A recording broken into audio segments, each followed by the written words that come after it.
A graça e a paz, queridas. Pode se assentar. Bendito seja Deus. O que é isso, gente? É apito? Como é que dá apito para a mulher, Jesus?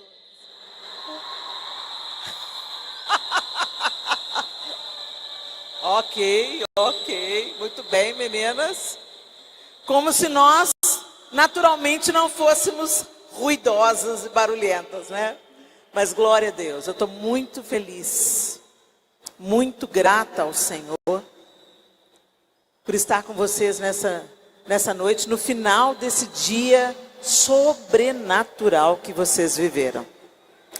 Quem aqui viveu um dia sobrenatural? Glória a Deus, eu tenho certeza disso. Quando a gente se move do nosso lugar, simplesmente por a gente se dispor a nos mover geograficamente, saindo da nossa casa, saindo da nossa cidade, para nos reunirmos em um lugar, para buscarmos ao Senhor, simplesmente por termos essa iniciativa, Deus se inclina sobre aqueles que o buscam. E é tão bom ouvir ali nos bastidores o que Deus fez durante todo esse dia nesse lugar. Bendito seja o Senhor. Agora eu queria que você se aquietasse. Eu sei que vocês provavelmente estão sentindo no corpo o peso de tantas lágrimas, de tanta entrega, tantas coisas mexidas aí dentro de vocês. Isso também gera um desgaste físico. Eu queria que você se aquietasse, fechasse seus olhos por um momento. Eu queria pedir que daqui por diante você não comente com a sua amiga, com a sua irmã, aquilo que está acontecendo aqui, o que Deus vai nos falar. Deixa para você comentar depois. Senhor, nós te bendizemos nessa noite. Nós agradecemos ao Senhor, Espírito Santo, pelo teu incessante trabalho em nosso interior. Obrigada porque o Senhor nunca desiste de nós. Obrigada porque o Senhor insiste e persiste até que a tua obra seja completa em cada coração. Obrigada porque foi a tua mão que nos reuniu aqui. Foi o Senhor quem nos atraiu. E nós queremos estar totalmente abertas, aquietadas aos teus pés, como Maria, irmã de Marta. Queremos aquietadas aos teus pés, ouvir o que o Senhor ainda tem para nos dizer nesse dia. Rendidas, atentas e quietas, para receber tudo que o Senhor tem para cada uma de nós. Em nome de Jesus. Amém e amém. O Senhor vem trabalhando em nós desde aquele grande dia em que nós nos encontramos com Ele. Houve um momento na sua vida que você estava levando a sua vida, tomando as suas decisões, talvez obedecendo aos seus prazeres, fazendo a sua vontade, e de repente, você se encontrou com Jesus. Talvez numa reunião, numa casa de paz, numa célula, num convite na igreja, talvez ouvindo uma pregação no YouTube. Eu não sei como é que foi o seu encontro com Jesus, mas naquele dia você entendeu que te faltava algo e que você precisava de uma obra de Deus em você, que não bastava você ser criada por Deus, que você queria viver como filha de Deus. Isso a gente chama de conversão. A conversão, ele não é uma mudança de religião. A conversão é uma mudança de mentalidade, de atitude e de direção. Então eu estava vivendo a minha vida, tomando as minhas decisões, e eu me encontro com Jesus e Ele me convida. Quem quiser vir após mim, negue-se a si mesmo, tome a sua cruz e siga-me. E eu então vou seguir Jesus. Eu não vou mais com a multidão, para a porta larga e fácil de passar por ela. Mas eu vou seguindo Jesus num novo estilo de vida, numa nova maneira de viver, numa nova perspectiva de enxergar as coisas. E à medida que eu vou andando com Ele nesse novo e vivo caminho, eu vou recebendo outra consciência. E essa nova consciência muda a minha maneira de agir, a minha maneira de vestir, a minha maneira de me comunicar. Não num processo religioso imposto, mas em algo que muda dentro e reflete do lado de fora. E nessa obra, gente, essa caminhada, ela é dia após dia, um passo após o outro. Como é que você vive a sua vida hoje? Como é que é o seu dia? Pensa comigo, como é que é o seu dia a dia? Qual que é a sua rotina? Você acorda, já sai direto para o trabalho, ou você toma o café com Deus Pai? Você se assenta com o Senhor, você conversa com Ele? Você quando abre os olhos ora, ou você só vai orar só de tarde, quando está terminando o seu dia? Como é que é o seu dia? Tem tempo para Deus? Você lê as Escrituras Sagradas? Você fala com Ele? E durante o seu dia, na vivência, as pessoas que convivem com você, você derrama Deus sobre elas? Como a gente vive cada dia, é como a gente vive a vida toda. A gente acredita que a vida são aqueles momentos extraordinários, o dia do casamento, o dia da festa, o dia do nascimento do bebê. Esses dias são marcantes, são marcos, são especiais, mas eles não são a vida toda. A vida toda é a junção de todos os nossos dias ordinários, os nossos dias comuns, os nossos dias onde a gente cozinha, cuida das crianças, corre para a escola, dirige para o trabalho, faz a faculdade. E é nesse dia a dia, nesse dia vulgar, comum, ordinário, é nesse dia que Deus quer levantar você para fazer diferença na sua geração. É nas coisas comuns, é num áudio que você manda para sua amiga: amiga, Deus colocou você no meu coração, deixa eu orar por você. Ó Deus, em nome de Jesus, toma fulana agora, toma o dia dela. Senhor, eu sei que ela não está no meu coração em vão. Ó Deus, o que ela precisa do Senhor nesse dia, que venha de encontro ao coração dela. Traz o teu ânimo, tira a tristeza, tira a angústia. Vai falando o que o Espírito Santo colocar no seu coração. Derrama. Uma pessoa está com necessidade, vai lá ser a resposta. Uma mãe está aflita e exausta. Fulana, hoje eu vou te dar um dia de beleza. Vai no salão, vai fazer o cabelo, minha filha. Vai fazer essa unha. Vai fazer um xixi completo. Comer um prato de comida inteiro. Deixa que eu cuido dessa criança. Sabe, gente, a gente é bênção. Não é nas coisas gigantes, não. Quando Jesus fazia milagres, Ele não estava em cima de um púlpito com um microfone. Quando Jesus fazia o sobrenatural, Ele estava provendo comida para um povo faminto. O que tem aí? 5 pães e 2 peixinhos. Usa o que você tem na mão e deixa Deus multiplicar. Deixa Deus fazer com aquilo que você sabe fazer, aquilo que você já tem. Quando eu tiver dinheiro, eu vou ser dizimista, ofertante, e vou sustentar a missão. Não vai não. Porque se você não é fiel no pouco, você não vai ser fiel no muito. Seja fiel com aquilo que você já tem hoje, com seu dom hoje, com seu dinheiro hoje, com a sua capacidade hoje, com aquilo que você já sabe hoje. Deus quer te levantar hoje. E para a gente se inspirar, eu quero trazer para vocês a história de uma órfã que está na Bíblia. Órfã de pai e mãe. É uma realidade dura quando uma criança perde os pais e tem que ser criado por terceiros. Esse foi o caso de Esther. Esther perdeu pai e mãe, foi criada por um primo. Olha que interessante, nem uma prima, gente, um primo. Um homem, criando uma menina que havia perdido o pai e a mãe. Que realidade difícil. Eles já não estavam na sua nação, eles estavam exilados. Eles já haviam sofrido tanto como nação e agora estavam numa terra estrangeira, com outros deuses, outros costumes. E Esther era órfã de pai e de mãe.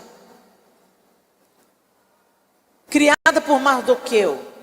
A rainha vai lá, se desentende com o rei, é mal criada com o rei expulsa, destitui a rainha, e então fazem um concurso de beleza para acharem a nova esposa do rei. Estou resumindo a história para vocês, que está no livro de Esther, e depois eu queria que você lesse todo o livro. E Esther é uma dessas meninas virgens selecionadas, belas e virgens selecionadas para fazer parte do harém do rei.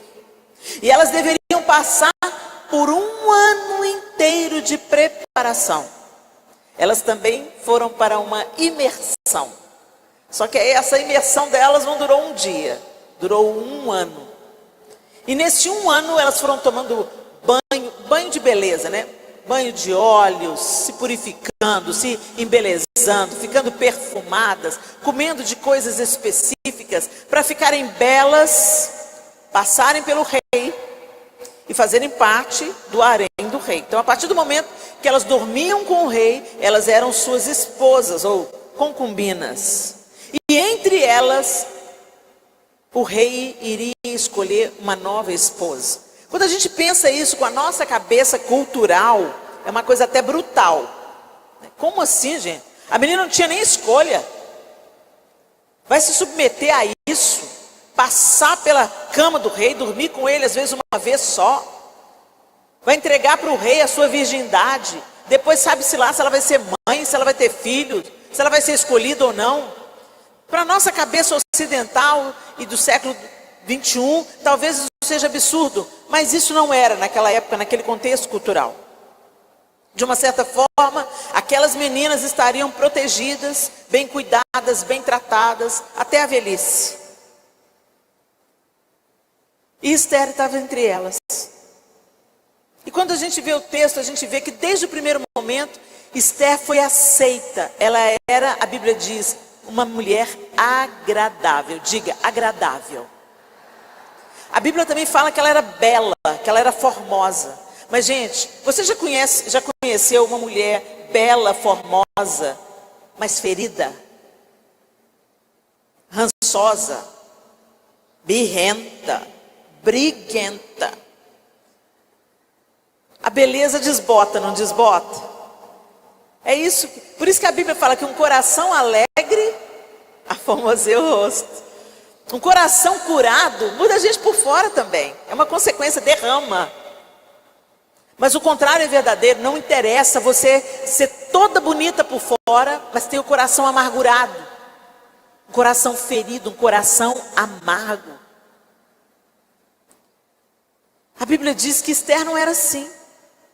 Apesar da sua dor, apesar de ter se tornado órfã de pai e mãe, ser criada por um primo, ela era agradável. As pessoas gostavam de Esther. E aquele que cuidava do harém, ele simpatizou com Esther de cara. Ele já elegeu Esther como a sua preferida.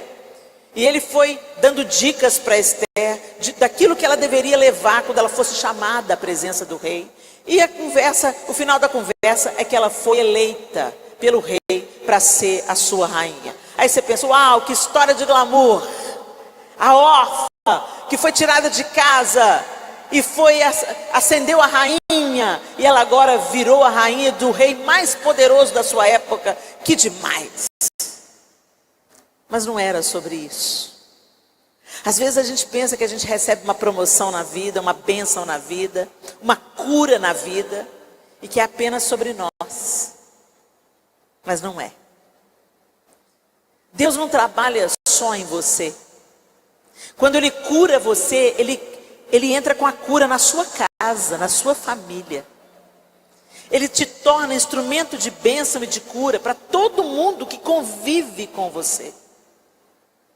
Você passa a ser uma influenciadora do amor, do bem, da bondade de Deus, uma propagadora da sua justiça e da sua graça. E é algo que a gente nem consegue mensurar o que Deus faz através de pequenas sementes. Não menospreze o que você tem na mão. Nunca é só sobre você. Deus não é um Deus individualista. Por isso que o Pai não é Pai meu que estás no céu, é Pai Nosso que estás no céu.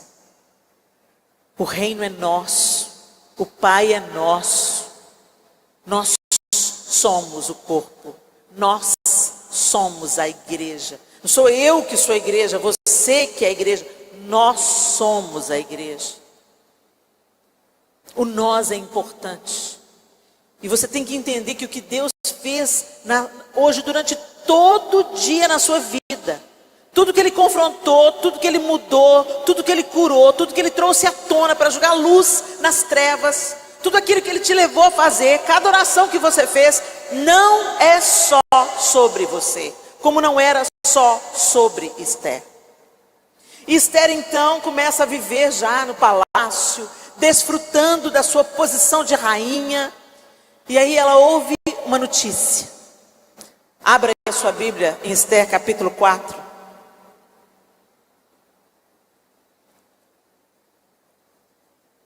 E na linguagem NVI, o texto diz assim: quando Mardoqueu, primo de Esther, soube de tudo que tinha acontecido, rasgou as vestes, vestiu-se de pano de saco, cobriu-se de cinza e saiu pela cidade, chorando amargamente em alta voz. Foi até a porta do palácio real, mas não entrou, porque ninguém vestido de pano de saco tinha permissão de entrar.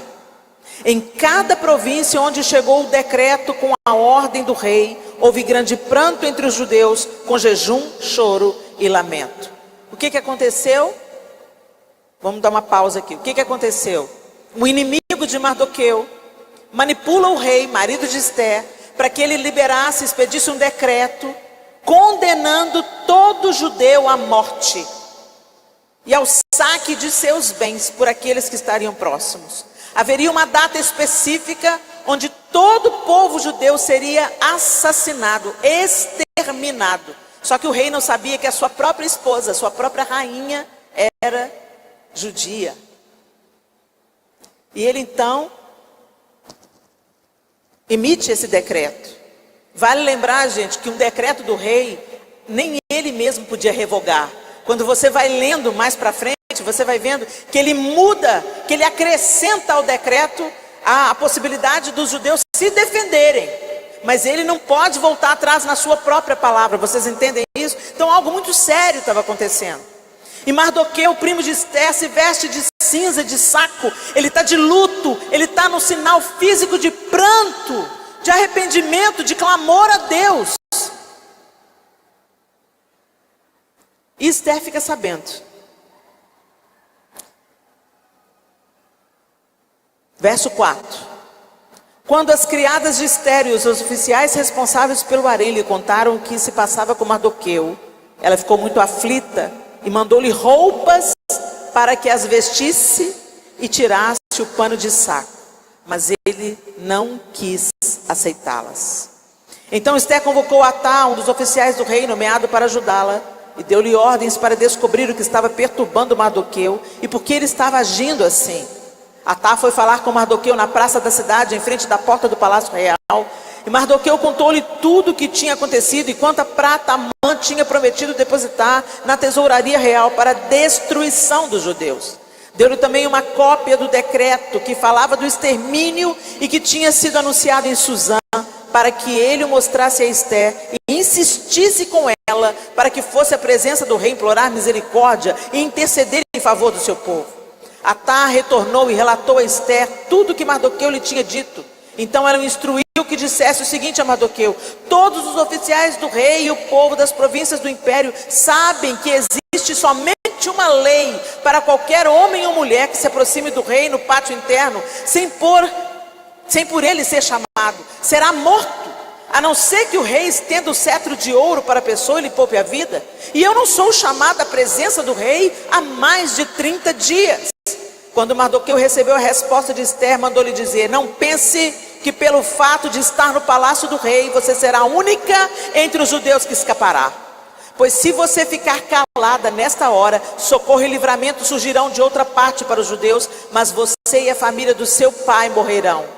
Quem sabe se não foi para um momento como este que você chegou à posição de rainha. Então Esther mandou essa resposta a Mardoqueu: vá reunir todos os judeus que estão em Suzã e jejuem em meu favor. Não comam nem bebam durante 3 dias e 3 noites. Eu e minhas criadas jejuaremos como vocês. Depois disso irei ao rei, ainda que seja contra a lei. Se eu tiver que morrer, morrerei. Mardoqueu retirou-se e cumpriu todas as instruções de Esther. A gente percebe pelo menos 3 movimentos de Esther nessa situação. Esther já estava no palácio, Esther já estava desfrutando da sua posição de rainha, como você já está desfrutando da sua posição de filha do rei. Você já está desfrutando, mesmo que o processo ainda esteja acontecendo na nossa vida. Nós já somos filhas, temos consciência da nossa filiação, temos recebido cura, recebido alento, recebido consolo, recebido refrigério, recebido fortalecimento. Amém ou não amém? Você já está na sua posição de filha. Mas aí o que acontece? Chega uma notícia adversa, uma coisa diferente que está acontecendo. E ela fica sabendo que o seu primo está na porta do palácio em trapos, vestido de pano de saco, cinza na cabeça e lamento.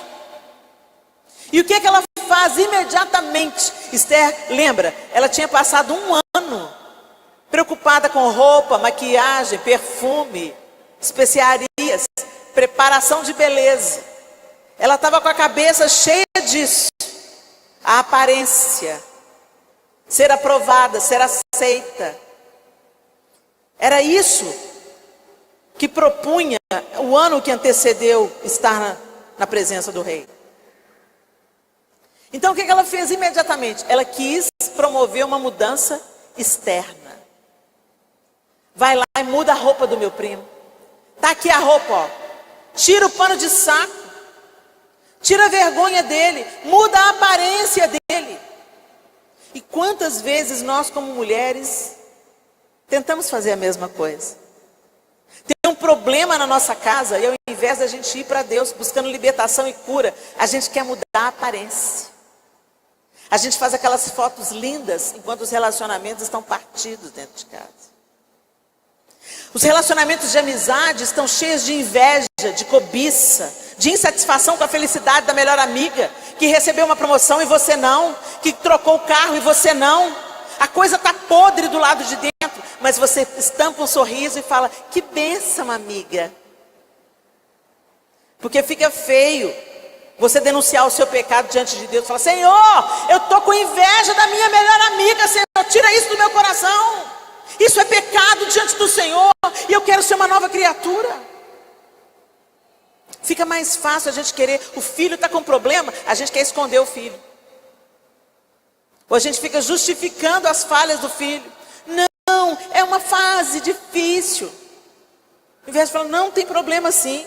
Eu creio que Deus é poderoso, eu creio que Deus pode curar, mas tem problema sim, está doente sim, está doendo sim, orem por nós. Sabe, a gente vive numa época de aparência, aparência de santidade, aparência de pureza. Parece que é crente, mas não é. Veste como crente, fala como crente, mas não é. É fake. Sabe aquela história de Deus olha o coração? Tem um tanto de gente falando isso aí, né? As meninas vêm com a calça que Deus é justo, mas a calça das meninas... E aí você vai falar: santa, essa roupa não está à sua altura, minha linda. Elas acham ruim. Que palhaçada que é essa? Deus não está preocupado com a minha roupa. Deus olha o coração. Cuidado com as meias verdades do nosso tempo. Cuidado, tem um tanto de mentira disfarçado de verdade. E muitas pessoas falam isso se lembrando daquele episódio de Saul. De Saul não. De uma certa forma Saul estava na história, né? Saul desagradou o Senhor. Deus chama então Samuel para ir à casa de Jessé, ungiu um novo rei sobre Israel, porque ele estava reprovando Saul. E quando chega na casa de Jessé, o profeta profeta Samuel bota os olhos em Eliabe e fala: eis aí o ungido do Senhor, porque ele tinha porte de rei, jeito de rei, pegada de rei. E Deus falou assim: não atente para a aparência, porque eu olho o coração, e eu tenho reprovado o coração de Eliabe. Entenda, no caso de Eliabe, o que Deus está denunciando e está repreendendo, parece ser o que não é.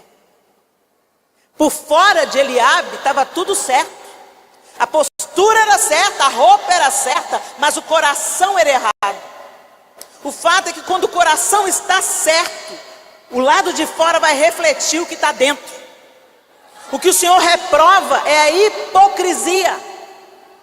O coração está estragado, erotizado, cheio de sensualidade. Isso pula para fora e você quer mostrar para as pessoas que o seu coração é sincero diante de Deus.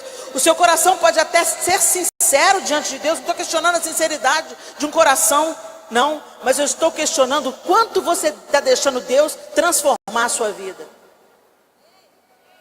O quanto você está deixando Deus alcançar o seu coração. Para uma saia ser mais importante do que a visão. Gente, a roupa comunica. Quer você queira, quer não. Não é uma questão de religião, não. Isso é uma religiosidade hipócrita, né? Não, minha filha. Se você quer ser respeitada no emprego, se vista de uma forma adequada.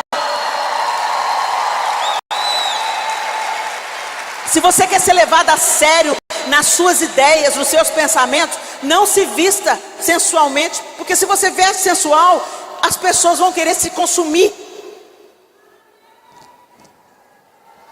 Sabe a música do Skank? A cultura fala isso. Aqui, nesse mundinho fechado, ela é incrível, com seu vestidinho preto indefectível. Eu detesto o jeito dela, mas pensando bem, ela fecha com os meus sonhos como ninguém. Eu quero te provar, sem medo e sem amor. Eu quero te provar, cozida a vapor. Eu quero te provar. A música denuncia como os homens olham as mulheres que se vestem de uma maneira vulgar e sensual. Eles querem só consumir. E você, minha linda, você merece ser assumida. Você merece ser respeitada. Você merece ser levada a sério.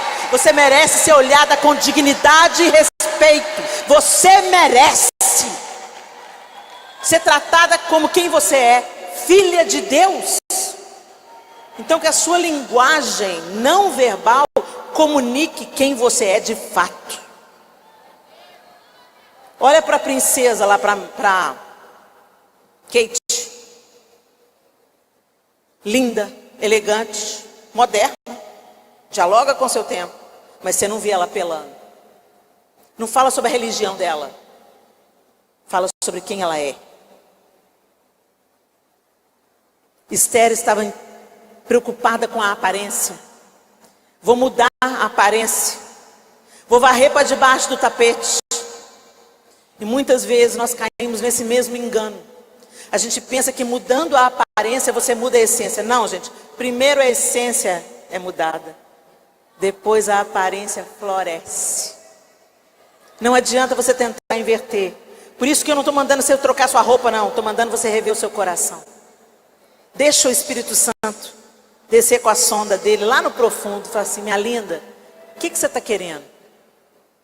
De fato, o que esse desejo de manter a aparência está revelando sobre o seu coração? E aí Mardoqueu manda falar para Esther que não era só sobre a aparência, que algo drástico estava acontecendo. Mas aí Esther manda responder para ele: mas você não sabe da lei? Se eu for diante do rei sem ser chamada, eu posso morrer. O espírito de intimidação sempre vai estar nos rondando. Sempre quando você quer romper na sua caminhada com Deus, vem a intimidação. Mas você não pode. Quem é você? Filha de quem? Você não tem nenhum pastor na sua história. Você não tem nenhum líder, nenhum sacerdote que te antecedeu. Olha para a sua família. É uma bagunça a sua família. Olha para a sua história. Olha para o seu passado. O diabo é o rei da intimidação e da mentira. E quantas de nós estamos sucumbindo ao medo? Não, eu não posso ousar, eu não posso buscar. O que vão pensar de mim? Vão me taxar, vão me dizer que eu sou crentona, que eu sou religiosa, que eu quero ser mais santa do que todo mundo. Ah lá, Santa Rona, agora ela só quer saber de orar e de ler a Bíblia. E vem um espírito de intimidação e vai te paralisando. E aí você se torna amiga dos prazeres e não amiga de Deus. Você se torna mais refém daquilo que pensam sobre você do que daquilo que Deus quer ao seu respeito. Ele diz: eu é que sei os pensamentos que tenho a seu respeito, pensamentos de paz e não de mal, para te dar uma herança e um futuro. Mas você tem deixado a intimidação te paralisar, e você fica aquém. Você fica vivendo uma vida medíocre. Você não avança. Você não avança na obediência, na dependência. Você não cresce no amor, na compaixão. Você se junta às rodas de candinhas para contar o último fuxico gospel. Você vive uma vida pequena. Você vive uma vida com uma mentalidade diabólica, mas está dentro da igreja. O espírito de intimidação te convence facilmente que viver uma vida santa, uma vida pura, uma vida rendida, uma vida frutífera, não é para você, é para sua amiga, é para a pastora, é para o pastor, é para quem Deus chamou. Todos somos filhos, e a partir desse momento, todos nós temos um papel a ser desempenhado no reino de Deus. Não é sobre tamanho, gente, é sobre engrenagem. Para uma engrenagem funcionar, o menor parafuso é importante. Nós somos um corpo. Quando o dedinho está doente, todo o corpo está doente. Não é sobre ser grande, não é sobre tamanho, não é sobre quantas pessoas você atrai. É sobre quem você é e o quanto Deus pode contar com você para derramar na vida de outras pessoas. E Mardoqueu então manda outro recado para Esther. Foi para um momento como esse que Deus te levantou. Você acha que você está nesse lugar que você está ocupando à toa? Você acha que Deus fez isso tudo na sua vida, te permitiu que você passasse entre tantas outras mulheres e fosse você escolhida rainha? E finalmente Esther acorda. E eu quero que você acorde, desperte nessa noite, como Esther acordou. Que você acorde. Desperta, minha linda. Quando Esther tomou consciência, talvez ela tenha feito assim uma rápida retrospectiva de como foi o último ano da vida dela, poucos meses, como Deus mudou a vida dela de ponta cabeça, de órfã a rainha. Não era só sobre ela. Tudo que Deus nos deu, meninas, tudo, o seu tempo, o seu talento, o seu dinheiro, tudo é para ser compartilhado, é para servir ao Rei. Jesus deu a sua própria vida e Ele nos convida a fazer o mesmo. Derrame a sua vida. E foi isso que Esther fez. Foi isso que Esther fez. Ela se posicionou. Quando ela recebeu aquela palavra do seu primo: não pense você que por você estar na posição que você está, você vai ser poupada. Não pense você, minha linda, que por você ser filha de Deus, você vai ser poupada de aflições. Você vai ser poupada de problemas. Sabe esse evangelho fake que é vendido aí? Que a vida do crente não tem problema. Mentira! Jesus mesmo falou: no mundo tereis aflições. Mas segura o toco aí, segura, aguenta firme, que eu venci, vocês vão vencer também. Jesus não prometeu que a gente ia ter uma vida de flores, mas Ele falou que estaria conosco todos os dias até a consumação do século. Ele falou que Ele vai nos dar fortalecimento. Ele falou que não vai nos abandonar. E Ele falou que nós vamos vencer porque Ele venceu. Então você já sabe o fim da história. Nenhum sofrimento na nossa vida é desperdiçado. Tudo é treinamento, tudo é para derramar vida e testemunho na vida de outras pessoas. Vocês viram histórias sendo contadas aqui hoje. Vocês viram testemunhos sendo contados. E vocês sabem o que Deus pode fazer. Nós não estamos à deriva. Nós temos dono. Mas dias difíceis vão acontecer. Quando Esther é impactada com aquilo, não pense você. Por você ser rainha, você vai escapar. Não pense que você ser filha de Deus, coisas ruins e difíceis não vão te acontecer. Mas se posicione. E foi isso que ela fez. Ela acordou. Então, peça para que orem por mim. E eu também. Olha que interessante, a gente sempre quer que alguém ore por nós. Seja crente por mim, bispa. Ore por mim, bispa. Põe a mão na minha cabeça, bispa. Jejua por mim, bispa. É muito importante nós termos companheiros de oração, pessoas que orem por nós, pessoas que impõem as mãos sobre nós. Mas você precisa ter uma vida de oração. Você precisa de ter um relacionamento com Deus. E não tem relacionamento sem conversa. Então não tem relacionamento sem oração. Se você acha que você é crente, mas você não lê a Bíblia e você não ora, quero te comunicar, você está enganada. Porque não tem relacionamento sem conversa.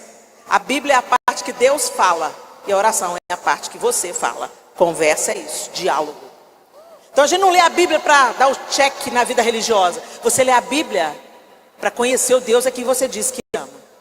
Seu caráter, sua bondade, sua misericórdia, sua fidelidade. Para você ser empoderada como filha. Para você se arrepender dos seus pecados, porque a Bíblia também confronta. A Bíblia é luz para os nossos caminhos. Então ele vai tirando toda a treva, toda a escuridão. É isso que a Bíblia faz. Tem que ter diálogo. Então Esther, ela fala, eu e as minhas funcionárias, minhas servas, nós também vamos orar e jejuar. E depois que Esther ora e jejua por 3 dias, junto com todo o seu povo orando por ela, Deus dá a Esther estratégia. Fala comigo, estratégia. É isso que Deus quer dar para você. Sabe aquele seu filho difícil? Deus quer te dar estratégia.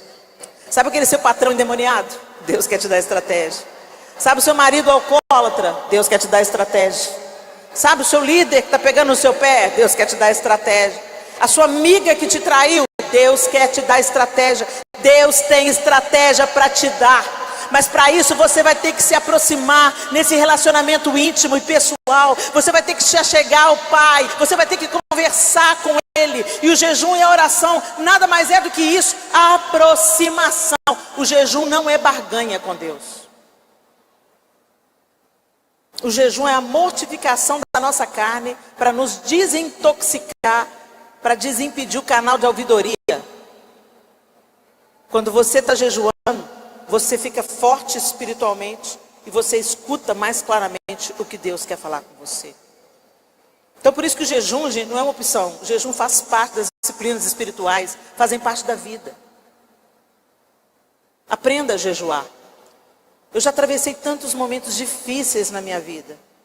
Atravesso ainda. Mas eu experimento o poder do jejum. É impressionante. Quando eu estou em jejum, eu passo por uma luta, parece que eu estou blindada assim. Eu passo, interajo com aquela situação, parece que eu estou blindada. Aí eu passo, daqui a pouco acabou meu jejum, entreguei meu jejum, passo meses sem jejuar. Daí a pouco eu vivo uma mesma situação ou uma situação menor.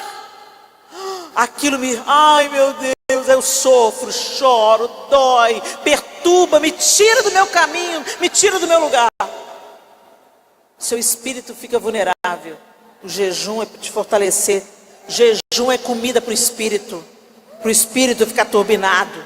Então jejue, para Deus te dar estratégia. Depois dessas estratégias, cada uma delas foi aplicada. Deus deu livramento para Esther. E Deus deu livramento para toda uma nação. Porque uma mulher, a órfã, criada pelo primo, uma mulher simples, uma mulher estrangeira, uma mulher comum, salvou toda uma nação. Deus quer usar mulheres comuns. Deus quer fazer de mulheres comuns rainhas em suas posições, com a capacidade de mudar o ambiente, de tirar crianças do abuso sexual, de interferir nas situações de injustiça. Ele quer levantar intercessoras pela nação. Ele não quer levantar mulheres que só assistem, mas mulheres que agem, mulheres que interferem com a sua oração, com o seu jejum, com a sua influência, com a sua palavra, com o seu conselho, abrindo a casa, se assentando à mesa, aconselhando, orando junto, chorando junto, consolando, visitando, sendo uma bênção onde Deus tem te colocado. Deus já te colocou no seu campo de ação. Então, em nome de Jesus, pare de viver pelas aparências. Pare de se deixar vencer pela intimidação. E se posicione num relacionamento íntimo e pessoal através do jejum e da oração. Feche os seus olhos.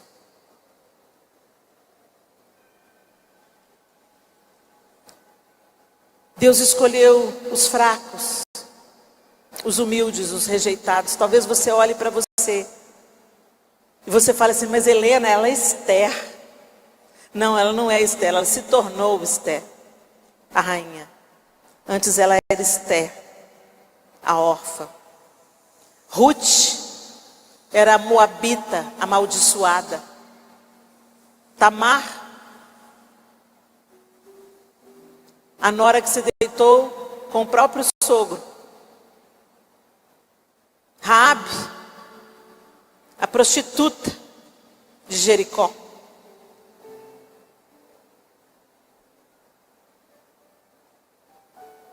Jael, uma moradora de tendas, matou o inimigo.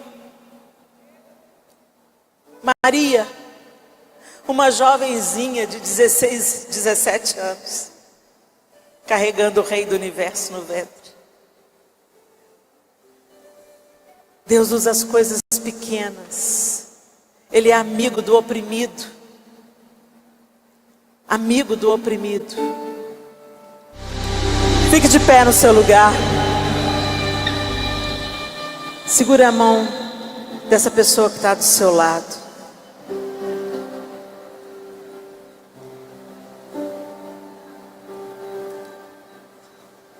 Você é Esther do seu tempo. Não despreze aquilo que Deus já te confiou. Use as ferramentas que já estão nas suas mãos. Use o seu celular, use a sua voz, use a sua cozinha, a sua mesa, a sua profissão, a sua vocação. Não despreze nenhuma pequena semente, porque as pequenas sementes formam florestas. Deus faz o infinitamente mais. Senhor, nós te louvamos nessa noite. E nós queremos dizer nessa noite, Deus, que nós queremos ser como Esther nesse tempo. Queremos estar atentas, muito além da aparência. Queremos estar atentas à essência, Senhor. Não queremos ser detidas pelos traumas, pelo passado, por toda a intimidação que Satanás lança pela nossa condição, pelas nossas fraquezas. Nós cremos, Deus, o seu poder se aperfeiçoa na nossa fraqueza.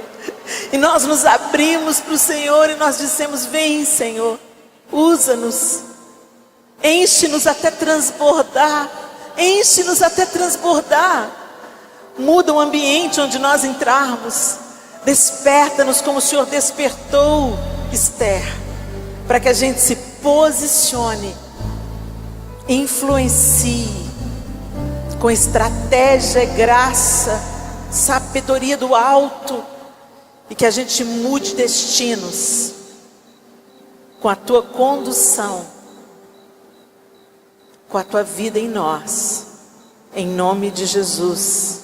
Amém e amém. Deus abençoe vocês.